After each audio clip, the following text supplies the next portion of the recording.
Everybody, आप सभी सही होंगे। बिल्कुल जस्ट अभी आपकी एक क्लास खत्म हुई है, दूसरी क्लास में हाजिर हो चुका हूं और मैंने अभी क्लास के लेक्चर के लास्ट में कहा था कुछ चीजें जो सीटेट के लिए इंपॉर्टेंट हैं, तो सीटेट स्पेशल देख लीजिए आप लोग। पहला तो मैंने कल क्वेश्चन पूछा था आपसे, लिंग व जेंडर। पहले तो इस पर फोकस करें भाई। लिंग एक कैसी संरचना है? जैविकीय संरचना है। कैसी है? जैविकीय संरचना है। और जेंडर एक जो है वह सामाजिक संरचना है। क्या है? सामाजिक संरचना। इतना तो सभी को पता है। अब इसके आगे देखिए क्या है भाई। आपको जैविकीय संरचना है, लिंग मां के पेट से निर्धारण हो जाता है और दो ही होते हैं जो गॉड ने बना दिए, सबका मालिक एक है, उसने बना दिए। एक होती है महिला और एक होती है पुरुष।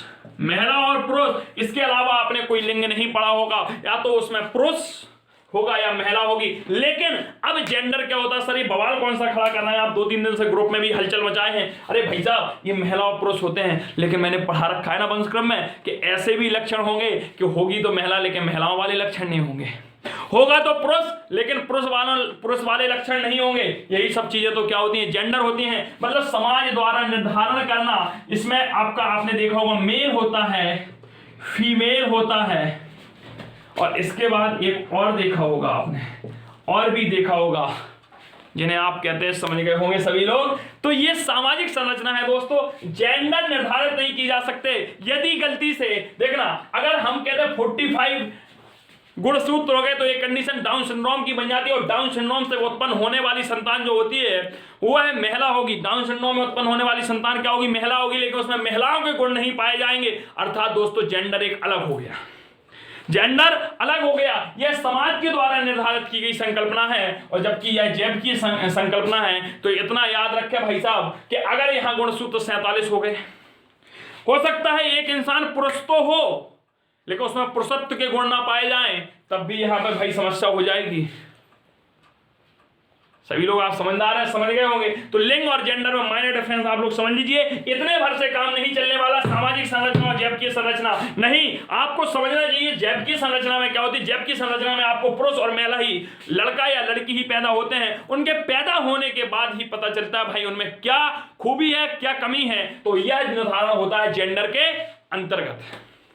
यह निर्धारण कैसे होता है? जेंडर के अंतर्गत। जैसे कि हम सब भारतीय हैं, हम जब भरते हैं नेशनलिटी में तो भारतीय हैं, तो ऐसे ही महिला और पुरुष होते हैं, लेकिन फिर वर्गीकरण हो जाता है। कोई हिंदू होता है, कोई मुस्लिम होता है, कोई हमारा सिख भाई होता है, कोई ईसाई भाई होता है, तो अलग अलग डिफरेंस हो गया। तो इसी प्रकार से हम सब हैं। जैविकीय संरचना महिला और पुरुष, और ये सामाजिक संरचना हो गई दोस्तों। इसके बाद एक और होती है, इसी में कई लोगों के जो आंसर आए थे मेरे पास, उसमें कंफ्यूजन था उन लोगों को। बिल्कुल सीटेट वाले ध्यान से सुन लें। सीटेट वाले, एक चीज होती है लिंग पूर्वाग्रह। क्या होती है? लिंग पूर्वाग्रह। ध्यान रखना, लिंग पूर्वाग्रह। पहले तो पूर्वाग्रह समझ लेते हैं। पूर्व मतलब होता है पहले से, आग्रह मीन्स मतलब कि हम किसी चीज के पहले से आग्रह हो चुके हैं, उसी को मानते हैं। पुरानी परंपराओं को मानना ही पूर्वाग्रह होता है। अर्थात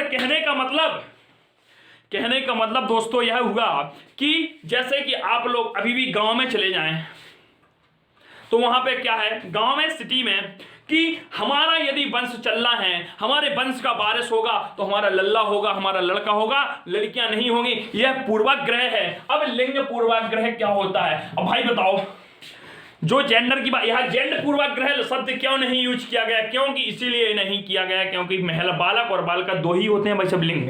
तो लिंग पूर्वाग्रह का मतलब हो गया, सबसे पहली तो बात आप ये रखें कि लिंग पूर्वाग्रह में यदि सीटेट वालों को गलती से आ जाए कि एक घर में रहने वाला बालिका झाड़ू पोंछे का कार्य करती है, बालक बाहरी कार्य करता है, बताइए वहां लिंग रूढ़ बाधता है कि नहीं? यस, लिंग रूढ़ बाधता है दोस्तों। लिंग पूर्वाग्रह का मतलब हो गया कि कहने का मतलब कि जरूरी नहीं है, ऐसे भी किसी ऑप्शन को आप टिक ना करें जहां लिखा हो कि लिंग रूढ़बाधता के अंतर्गत, जैसे वह कह दे कि महिलाएं घर का झाड़ू पोंछा करते हैं जबकि पुरुष है बाहर के कार्य करते हैं। गलत दोस्तों, ये लिंग पूर्वाग्रह के अंतर्गत आ गया। मैं आपको बता चुका हूं कि महिला और पुरुष बराबर होते हैं। एनसीएफ ने लिंग पूर्वाग्रह को दूर करने के लिए, एनसीएफ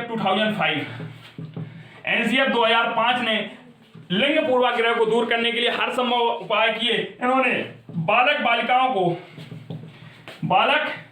बालिकाओं को समान अवसर दिए।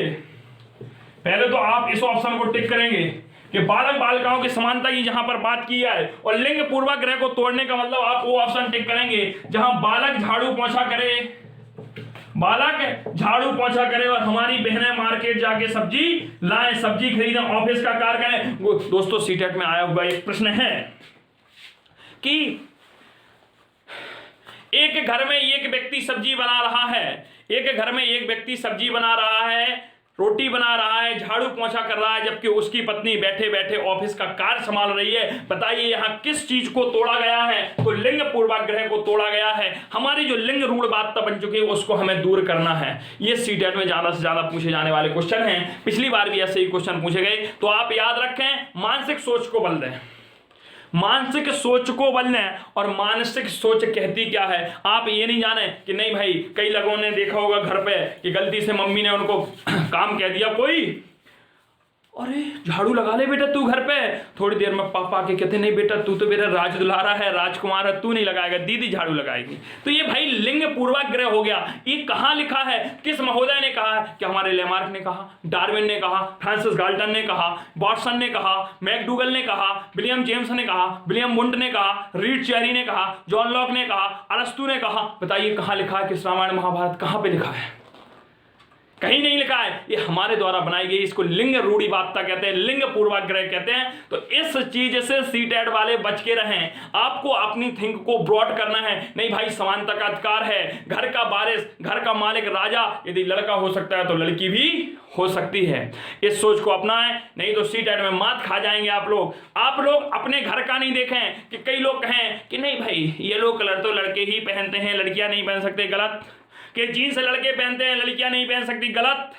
कुछ भी कर सकते हैं। यदि हम फाइटिंग कर सकते हैं तो लड़कियां भी कर सकती हैं। यदि हम सेना में भर्ती हो सकते हैं तो लड़कियां भी हो सकती हैं। यदि आप धोती कुर्ता पहन सकते हैं तो लड़कियां भी पहन सकती हैं। यदि आप गायन, संगीत, कला, युद्ध कौशल में प्रवीण हैं तो लड़कियां भी प्रवीण हो सकती हैं। इसलिए लिंग पूर्वाग्रह को समझना बहुत जरूरी है। और लिंग रूढ़िवादिता भी यही होती है कि एक निर्धारित चीजें को चले आना। जैसे कि आप कहते हैं कहीं पे क्वेश्चन आ जाए कि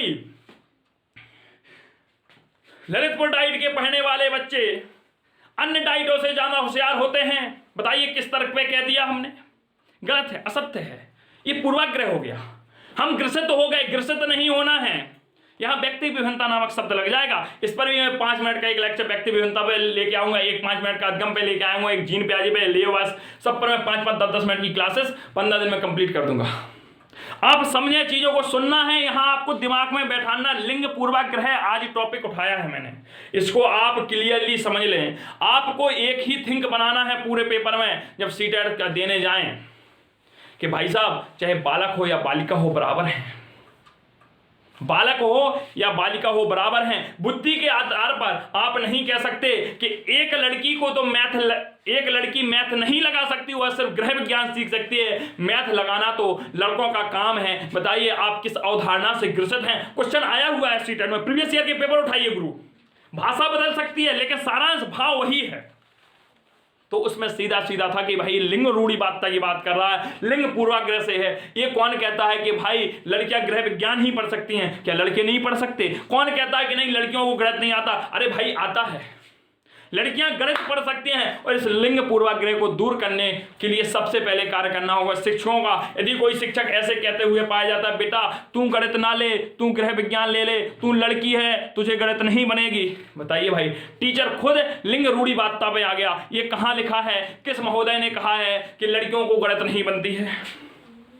तो ये सारी चीजें लिंग रूढ़िवादिता के अंतर्गत हैं। भाई साहब लड़कियों को गणित बनती है, लड़कियां गणित ले सकती हैं, हम लिंग रूढ़िवादिता को तोड़ रहे हैं। अर्थात कहने का आपको ध्यान रखना है, जहां भी आपकी एक परंपराओं के तहत बात की गई हो, स्त्री पुरुष में तुलना करा दी गई हो, वहां पर आपके लिंग पूर्वाग्रह की भावना जागृत हो जाएगी। और ऐसा कोई भी ऑप्शन आप टिक करके नहीं आएगा, नहीं तो आपका विकल्प क्या हो जाएगा? गलत हो जाएगा।